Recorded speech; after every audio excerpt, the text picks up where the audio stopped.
Hey, what's up guys, Rampedi here. Peter Shalulile, it's all your fault. Let's go. That's how it goes? They keep asking about the best when they know it's me. Okay. Asking about the rest when they know it's me. Straight in, I guess. You know it's me. The PSL, the best in the world, returned again this weekend, guys. Hey, you see everything, eh? You see everything, coaches on the phone during the game. I mean, there is no tournament in the world that's better than the one in South Africa. But this big transfer news broke, yeah, confirmed by Mngomezulu himself.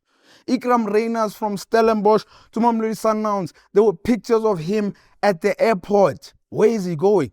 Surely he's going to Masandawana, one of the hottest properties in South African football. Scored many goals last season, and some would argue he was probably the player of the season. Sundowns have clear targets, guys. They just want to win the CAF Champions League. Just like the coach said, CAF Champions League is where we would like to use him. But I'll tell you this, that nobody's talking about enough. I know who's responsible for this. I know the reason why players like Ikram Reyners and Sales came to Mamelodi Sundowns. Peter Shalulile, it's all your fault, man. It's all your fault. Last season, 15 goals in almost 40 appearances, 39 to be exact. Poor for Namibia as well. I mean, Peter Shalulile was missing for Namibia. He didn't play at all. And, I mean, he played, but he was not necessarily scoring. He wasn't taking his chances. Even for Sundowns, he wasn't. And I waited for the game over the weekend against Polokwane to see what he was going to do. He's hitting the post. I'm like, yo, man, I don't know if we're ever going to get Peter Shalulile back, and I love this player.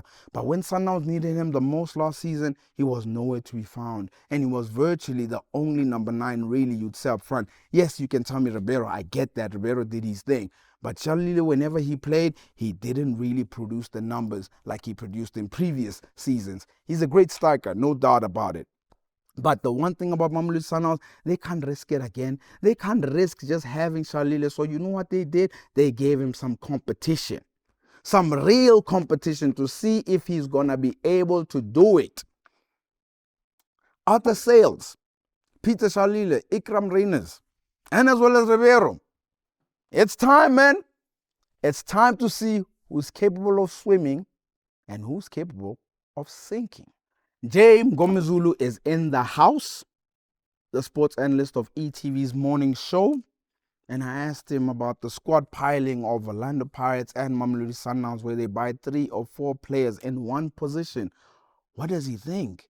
He didn't hold back. All right, another guest on Playing the Field with Shakes, a broadcaster. He calls himself a podcaster as well. Also, some people call him Malume, apparently, a football analyst on ETV's show, Morning Show. Mngomezulu, how are you, sir? I am doing good, my brother. How are you doing? Hey, man, I'm all right, man. I'm looking at the couple of days that are coming. Premier League's coming back. The PSL's already started. How are you feeling about the fact that football's come back? It's always a great time. It feels like Christmas, right? Like, Yeah. It feels like, man, this is the time we've been waiting for. Like, we've had a break. It's nice to have a break. But then there's a point where you feel like, nah, man, this break is taking too long. Can we get back to the things that we love? So to have like club football come back, it's as I'm saying, feels like Christmas. So excited. Yeah, no, I mean, look, the Olympics at least held us down for a couple and all that stuff. Then there was the Euros before then. But now club football is coming back.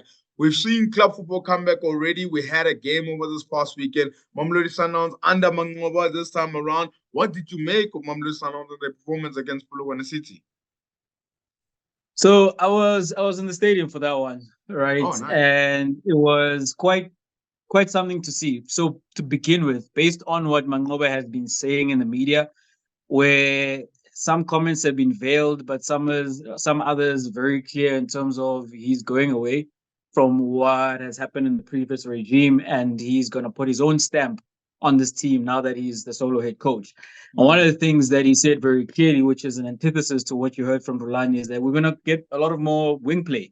And famously, Rulani hates wing play because he considers the touchline as an extra defender, and he doesn't want to play that way. Whereas Mngomezulu is saying, we want to stretch out the field. And you saw some bits of that Like the fullbacks are playing really high. Mashego as well as Mutao on the other side, they played really high in that game.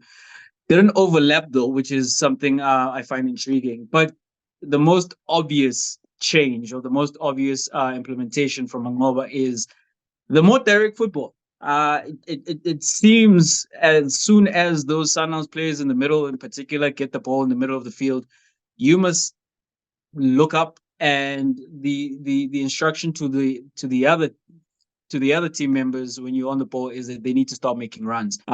In moments, I felt it needed a little more creativity because it was packed like down that middle. But yeah, we are seeing the blueprint of Mangoba on the Sundowns team. Do you think the fact that obviously Rulani just left, and I know it's only one game really to deal with, and there was preseason that was there. Do you think Sundowns are a lot more dangerous now with the style of play that you saw over the weekend than what we saw last season? I think they can be. I think they can be. If we're talking dangerous in terms of the potential to score more goals, the fact that just in football shakes, like if you are more direct, essentially what you're looking to do is to increase the amount of chances that you create, right? So the ball is not going to stick within the defenders and the midfielders being passed around. It's the mindset is as soon as there's an opening, you go for that opening. And with the quality of players that Sundowns has, in particular for me, because the attack is seemingly coming a lot down the middle. You've got Uzwani, you've got Ribeiro, you've got a player like Umayema who are going to be filling that hole behind the strikers and in front of the midfielders. And intricacies of their passing that happens there. And what you are saying to those players is that you have a license to look for the ball behind. Don't be concerned about how many times you might give it away in that position, but continue to probe. So, and with the kind of finishing, we'll see if Peter Shalulile is back to his absolute best. Last season, he was not at the races as we've seen him before. But yeah, most especially for me, Ribeiro, who's now donning the number 10 shirt there with the Brazilians, is the key factor. So I do think Sundowns are likely going to be more dangerous, looking to put teams to the slaughter this season. Nah, man, I like that. I like that. Before I jump to Peter Shalulile, because I have him listed here, that's for sure. Mangobo, on the other hand, we've seen that Sundowns have got these high standards. Some people will say that Rulani almost went unbeaten. He won the AFL, he won the league, but he had to go. Some people will say he did not win enough trophies as well. Sundowns at this current moment, I don't know whether the AFL is going to return or not, but they've got the CAF Champions League, they've got the league, they've got the Carling Cup, they've got the Nedbank Cup, and as well as they've got the MTN8. What would constitute a successful season for Mangoba this season? Champions League. That's it. It's the champion. I mean, Shakes, at this point, right? And the management have not hidden the fact that the KPI, there's one KPI, and that is win the Champions League, win that second star. Because as you mentioned, Rulani went domestically, not just in the PSL, until that final game in the PSL and then the Nedbank Cup final. He'd gone the entirety of the season without losing within 90 minutes. Even in the cup competitions where Sundowns lost, it was penalties. So that level, and then to say, well, you are surplus to requirements because what you did not do, even though you did so much, you did not win the Champions League, right? So, and Mangoba knows. And it's not as if Mangoba is being roped in from somewhere else, another club or on the continent or even within the PSL. He's been within the structures. There is continuity. He knows those players. So it's not a matter of he needs to learn his players. His players need to learn. His players maybe need to learn his system specifically. But if they're going to entrust him, especially having demoted him previously to have Rulani be the solo head coach, it's very clear. It's the Champions League. As a fan of Sundowns, right? For me personally, I don't think we should ever get to a place where winning the PSL is something that that's not enough. Winning the league is hard. Just because you do it 7 times in a row, maybe you start thinking, this is our bread and butter. This is easy. No, it's not. Especially when you're putting 70 points on the board. But in terms of what will satiate Mamelodi Sundowns and their fans as in the majority, it is the Champions League. That's why any coach is hired to coach Mamelodi Sundowns at this point. Go win the Champions League. Oh man, I like that. And the fact that you are a Sundowns fan and the fact that you do watch football makes this question even much better for me because I'm gonna ask you about individuals now. Man, what's happened to Peter Shalulile, guys? Like on a serious note, it's one of those things where last season it wasn't really flying. You look at the season before that, it was a good season, and the season before that it was good. I'm of the thinking the reason why Sales came in, the Brazilian striker, I think, and as well as Ikram Reina's potentially coming in, is because of what happened last season with Peter Shalulile. Because if it's not him, Ribeiro could play up front. Yes, of course, Esquivel was playing at times, but the fact that they are number one hitman was not really hitting the targets. They bring in people to sort of compete. But in your eyes, what's happened to him? Because even for Namibia at the AFCON was the same thing. In the last 12 months, it hasn't been great. It might be that he's on the way down, which is sounds sacrilege to say about Peter Shalulile because he's been a phenomenal striker. It might be that with Sundowns, which I then think translated to what we saw in Namibia. I think the issue with Sundowns was bringing in Ribeiro because the positions that Ribeiro takes up, yes, he's more versatile than Peter Shalulile, but he plays as a false nine and sometimes out and out as a striker. And when Peter Shalulile, who is a traditional number 9, is not someone you can shift to the wing and ask him to do a job from that side. He's not someone necessarily who comes short and wants to be in that interplay. We're not talking Harry Kane here, you know. Mm-hmm. I think Ribeiro is occupying the same spaces that Peter Shalulile is most comfortable occupying. So when they play together, that interchanging is something that is out of his wheelhouse. And that has completely destabilized his rhythm within the Sundowns team. And then there were injuries last season as well. And while he was out, in terms of that number 9 or false 9 or that forward position, Ribeiro made it his own because he was scoring goals and he was creating. And now when Shalulile came back into the team, it was a matter of you need to then adapt to this man. So all of that, I think, then also his confidence as a result took a knock, which is why we saw him play the way that he did at with Namibia in the AFCON. Is this Peter Shalulile's last season at Sundowns? If he does not recover the form from 2 seasons back, I think so. I think we've seen enough now. We just spoke about it in terms of letting go of Rolani despite the season that he had. We've seen enough of Sundowns that they operate in a ruthless manner. You either shape up or you shape up or you shape out, and it's a matter of what have you done for me lately. The people who have been rewarded with maybe longer term, there's no one at Sundowns whose starting lineup is guaranteed. Maybe outside of Rumshish, and that's because he's been consistent. You know, Onyango had a great season, was voted the best keeper in Africa. We went and got another keeper. You have a situation where Mayema, for example, for me, season before last, he was looking as one of the top 5 players at Sundowns. Last season, he struggled to get game time. So, as I'm saying, it's a matter of what have you done for me lately, and if he doesn't bring those goals, I think we might see the last of him at Sundowns. Touch on Themba Zwane, who obviously extended his contract at Mamelodi Sundowns for another year.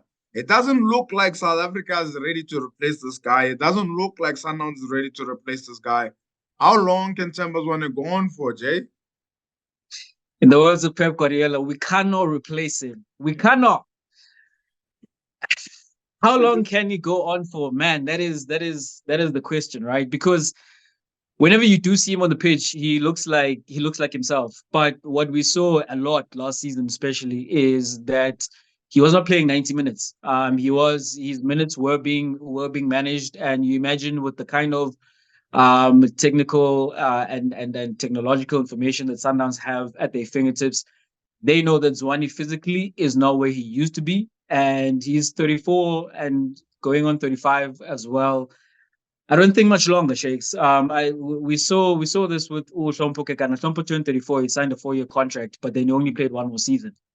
There seems to be in football a point where even the guys who've been good in their older ages, a season just comes and Father Time just hits you hard on the backside of your head, and that's it. You know, I think with Zwane, I mean, I'd love to for Bafana to carry Zwane to the next World Cup, but maybe that might be a bridge too far. This season will be telling. This season will be telling in terms of the limited minutes, and I mean they can manage him. We've seen with great players. We see what's happening. Modric at Real Madrid, and Tim Zwane is the kind of player where you still do want him to have his impact. You maybe don't play 90 minutes at a time, especially if you're still dominant in the PSL. But we'll see some parts of him. I don't think we'll see him in great big spurts as we have in the past before, though. No, I definitely agree with you. I wanted to talk to you about this as a talking point as well. Squad piling. And when I say I wrote it as squad piling, but I'm asking as a question of like, I see Sundowns, I went to transfer market, they've got over 40 players, 40 plus players. Orlando Pirates are looking at 35 plus players. And obviously Pirates were linked with the move with Dino van Rooyen who's coming in. And you already feel like Levito's there. I think he's injured, of course. And then Monyane is there as well, who's playing. And then obviously you look at Edgar Reynolds who's coming into Mamelodi Sundowns. And you see this conversation that's happening on social media, like, of where people feel like, but they don't need those players. They already have so much in their position.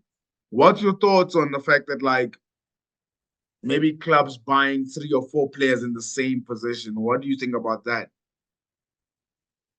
I mean, the explanation is going to be depth, right? But Yeah. at some point, you ask the question, how deep do you really want to go? When you make the point of Dino coming into Orlando Pirates, I was noting on social media recently that last season, before Dino even comes into Pirates, that right back position at Pirates is perhaps the most stacked position group in the entire PSL. The only other position group that can compete with it is a central midfield position in Mamelodi Sundowns, because it's gone from Shandu to Munyani to Libito and now Dino. And all of these guys should be starting for a PS. They walk into PSL teams. So, and that's my question, that yes, you want to add depth so that if like one player goes down, as Shandu did, there's the next man up is just as good. But at what point are you just like doing too much in terms of that stockpiling? And I know, and I look at Sundowns, and you think of Reyners, who for me last season I would have voted him as the player of the season. Does he just walk into that team? Matthews has looked good since coming there. Masego plays in that position as well. So it's a confusing one. I'm going to ask you a question that maybe might put you in a little bit of a sticky situation. Is that killing our football? In the way that you described it, the way that it is, and you're not understanding it. When you look at that whole method of, is that killing our football? Is that putting us down? What do you think? Yes, it is. And the clearest point to that for me is watching the quarterfinal between Orlando Pirates and SuperSport in the MTN8. And yes, kudos to Gavin Hunt for playing youngsters in his starting lineup. But I feel as if he did that because his hand was forced. Because he looks around in terms of the options that he has, and a majority of his very good players are gone. I mean, Johannes is at Sundowns now as well, and he was up and coming captain of the under-23s, and you think to yourself, he can build on that. You look at the defense that he has; it's been decimated. Oh, Msimang Chiefs, not Msimang, sorry, the Clockway's at Chiefs, and he has to turn to youngsters and makeshift players. It is. Where is the competition coming from if all the good players, the players who are good enough to get into the national team or good enough to challenge your Sundowns and Pirates are all headed in the same direction? You think of Stellies, Shakes, and I was joking with a friend that now that Sundowns have Stellies in the semifinals, in order to progress, you might find a situation where by the second leg, Sundowns are playing a Stellies team who don't have Dino van Rooyen, don't have Bassadine, don't have Torre, don't have Reyners, who will be playing for the other team. And this is a team that finished third, that won a cup, and are going to be playing on the continent. And what are you supposed to do? Rebuild once again from that position? And how long can you just keep going to the well of the youth? You know, you want to sprinkle in youth there. You don't want to have a starting 11 of just young players. Look what happened with Cape Town Spurs, you know? So yeah, it is killing the competitiveness of our league. Before I do go, I wanted to say, what was Nabi doing at the stadium over the weekend for Sundowns versus Polokwane City? So at the end of that match, the Sundowns fans started chanting. I don't know if it came through like on the broadcast. Started chanting "Kalema Kala Chiefs," Ujioba to today. So I don't know, man. Looking to get inspiration, looking to see. Ultimately, actually, I think that's why he was there, because the gold standard in South African football is Mamelodi Sundowns. Some people mention the fact that he potentially could be looking for players to sign before the season officially starts or the window closes. And then it hit me in my mind over the weekend. I thought, wait a second, there's some players at Sundowns that are not necessarily playing. There's some players like Neo Miami that we've mentioned that maybe do they need a different environment. Let me ask you, Jay, should Kaizer Chiefs be targeting fringe Mamelodi Sundowns players? And the keyword is fringe. I'm not talking about the starters. I'm not talking about the ones on the bench. I'm talking about the fringe players. Should Chiefs be targeting those players? That's a good question. And the reason I say that is because so recently Sereno joined Kaizer Chiefs, right? Mm-hmm. And I was thinking to myself, this has not worked out for Chiefs historically, especially in recent times where they are signing Sundowns players. You think of Billiard, you think of Castro, you think of Mphahlele, you think of although Dolly started overseas and came back, you think of Dolly as well. It's not worked out when players have played and been good at Sundowns and then they go to Kaizer Chiefs. They tend to be a shadow of their former selves.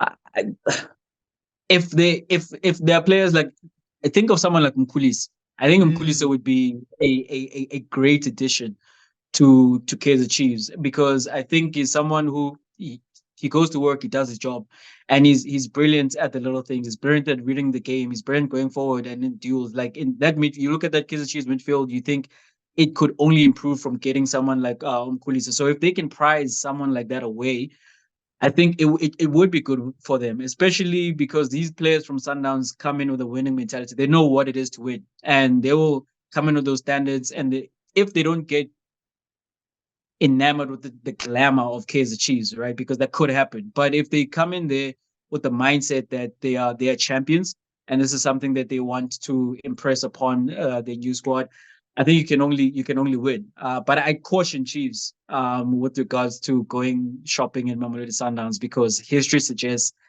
it's not gone down well for them. So I'll take it that's a no. From a Chiefs perspective, yeah, no, don't do it. Don't Don't it. do it. Awesome. Jay, listen, last question. I asked this to all my guests. There's no wrong answers. It's your answer. You can answer it any way that you'd like. Where is South African football for you right now, Jay? On the up and up. It is on the up and up. I'm the moves to the North African clubs, Mayo, Mokwana, also our coaches with the Rulani. I mean, Wydad Casablanca put a halt to their coaching search the moment they realized that Rulani is on the market, and they said, "We want that guy, no one else." Fadlu is at Simba at the moment, and they have tasked him to try reel in Yanga and the dominance they've had in the Tanzanian league as well. And I'm excited, man. That AFCON semifinal, which I want to say to anyone who's not heard, like I predicted that is going to happen. And how you continue seeing what we're doing under Hugo Bros. The game in Bloemfontein most recently, we were absolutely dominant in that game, and I think we're going to make it to the AFCON. We're going to make it back to the AFCON, make it to the World Cup.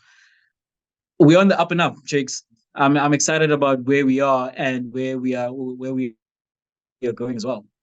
No, man, I appreciate that, man. I want to take this time to say thank you, Jay, for giving me the valuable knowledge. I mean, the stuff that you came up with, I mean, I'm definitely going to be taking notes for sure. I see that you've got your own platforms going as well. I wish you the best with all of them. Please don't stop. Like every creator, I keep telling them, like, guys, please do not stop. Keep going, keep going, keep going. And same goes for you too as well, man. A lot coming from you. I definitely follow you very closely, and I'm a big fan of what you're doing. And to see you where you are right now, I will absolutely take that advice on board, because you're living proof.